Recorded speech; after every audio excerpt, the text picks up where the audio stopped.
शुरुआत से ही जल संकट की भारी समस्या उजागर हुई। रत्नागिरी तालुका में मीरिया और नाचने गांव में टैंकरों की जल आपूर्ति शुरू है। जिले में 344 गांव और 814 बस्तियों को इस वर्ष पानी की गंभीर किल्लत का सामना करना पड़ रहा है, जबकि खेड़, चिपलून, लांजा और रत्नागिरी तालुके में भी पानी की समस्या बढ़ रही है। ग्रामीणों द्वारा टैंकर से पानी आपूर्ति की मांग बढ़ रही है।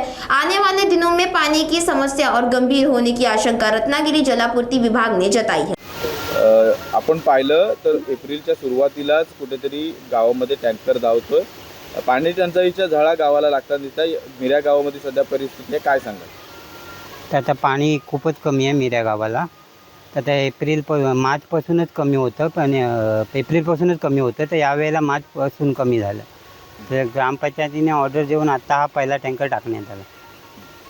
तर 2000च्या आसपास लोकसंख्या आहे या गावाची, तर त्यांना ते पाणी लागतं।